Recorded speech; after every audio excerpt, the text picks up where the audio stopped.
স্ক্রুটা যদি ভেঙে যায় আমাদের পড়ালেখা সব নষ্ট হয়ে যাবে। চালকাটা ভেঙে গেল, বিদ্যুৎটা গেল, ফ্যান বিনা গেল। যমুনার তীব্র স্রোত আর অব্যাহত ভাঙনে প্রতিদিনই বদলে যাচ্ছে মানিকগঞ্জ দৌলতপুরের নদীপাড়ের মানচিত্র। নদীগর্ভে হারিয়ে যাচ্ছে মানুষের ঘরবাড়ি, ফসলি জমি, গাছপালা আর জীবিকার অবলম্বন। আর এই ভাঙনের মধ্যেই এখন সবচেয়ে বড় শঙ্কা হয়ে উঠেছে একটি পুরনো শিক্ষা প্রতিষ্ঠান। দৌলতপুর উপজেলার বাঘটিয়া, বাচামারা, জিয়নপুর ও চরকাটারি ইউনিয়নের বিস্তীর্ণ এলাকা এখন ভাঙনের হুমকিতে। গত কয়েকদিনে নদীগর্ভে বিলীন হয়েছে ৩০ থেকে ৪০টি বসতঘর।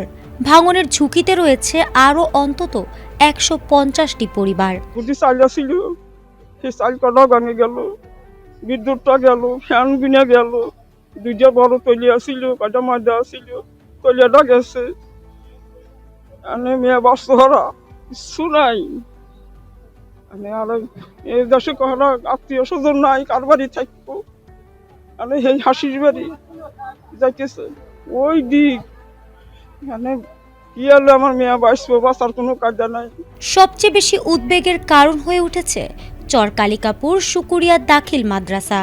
১৯৮১ সালে প্রতিষ্ঠিত এই শিক্ষা প্রতিষ্ঠানটি একসময় নদী থেকে অনেক দূরে ছিল, কিন্তু বছরের পর বছর ভাঙনের ফলে এখন যমুনা এসে দাঁড়িয়েছে মাদ্রাসার একেবারে সামনে। ইতোমধ্যে ৪ তলা ভবনের সামনের মাটি ধসে পড়েছে, নদীতে বিলীন হয়েছে সীমানা প্রাচীরের একটি অংশ।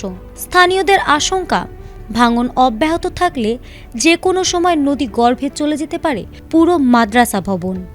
মাদ্রাসার শিক্ষা মানে টোটাল তো আর এই এত বড় প্রতিষ্ঠান এলাকায় নাই, হতদরিদ্র এলাকা, মানে লেখাপড়া একবার বন্ধ হয়ে যাবে। পানি উন্নয়ন বোর্ড, এক্সেন, আবার ডিজি মহোদয় সহ জাইকা প্রকল্পের লোক নিয়েও এখানে আসছিলেন। তারা এসে তদারকি করে মেজারমেন্ট করে গেছে, কিন্তু আজ পর্যন্ত তারা এখানে আসে। ৩ দিন আগে মাদ্রাসার সীমানা প্রাচীরের একাংশ নদীতে বিলীন হয়ে গেছে। জিও ব্যাগ ফেলা হচ্ছে, কিন্তু স্থায়ী বাঁধ না হলে এভাবে ভাঙন রোধ করা সম্ভব হবে না। আমাদের এই স্ক্রুটার অনেক ভয়াবহ অবস্থা। আমাদের এই স্ক্রুটাকে ভালো মতো করে একটু বেঁধে দিয়ে একটু ভালো হতো। স্ক্রুটা যদি ভেঙে যায় আমাদের পড়ালেখা সব নষ্ট হয়ে যাবে। ২-৪ লক্ষ মানুষের বসবাস বা ছাত্রছাত্রী এখানে করে। সেই ভবনটাই এখন বর্তমানে নদীর গর্ভে যাওয়ার আশঙ্কা বা কাছায় গেছে। তারা যেটা বলছে যে নদী ভাঙ্গনের যে অন্যতম কারণ রয়েছে অবৈধ যে ড্রেজারের মাটিগুলো রয়েছে এবং অপরিকল্পিত যে বালি উত্তোলনগুলো রয়েছে, এবং একটি স্থায়ী বাঁধ না হওয়াতে কিন্তু তারা প্রতি বছর এরকম ভাঙনের শিকার হয়।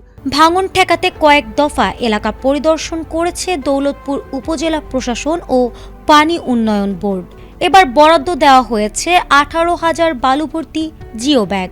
ইতোমধ্যে নদী তীরে জিও ব্যাগ ফেলার কাজ শুরু হয়েছে।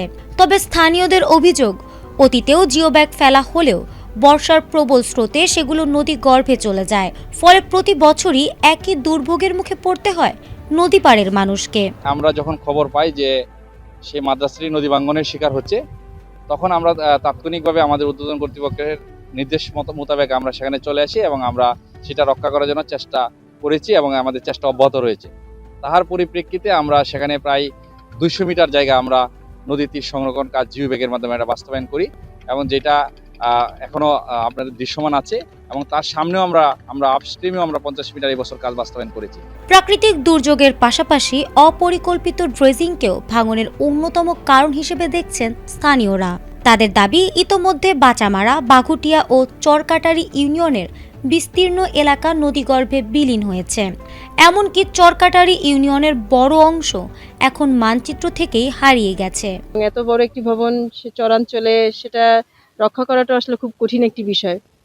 তো সার্বিকভাবে আমরা কাজ করছি। পানি উন্নয়ন বোর্ডের পক্ষ থেকে জিও ব্যাগ যে ডাম্পিং করছে সেটাও হয়তো খুব বেশি যথেষ্ট নয় এই ভাঙনটাকে বা এই প্রতিষ্ঠান থেকে যদি আমরা আসলেই নদী ভাঙনের কবল হতে রক্ষা করি। আমরাও আমাদের ঊর্ধ্বতন কর্তৃপক্ষকে অবগত করেছি। আমরা যতটুকু সম্ভব প্রতিষ্ঠান থেকে নদী ভাঙনের কবল হতে রক্ষা করার জন্য সার্বিকভাবে চেষ্টা চালিয়ে যাচ্ছি।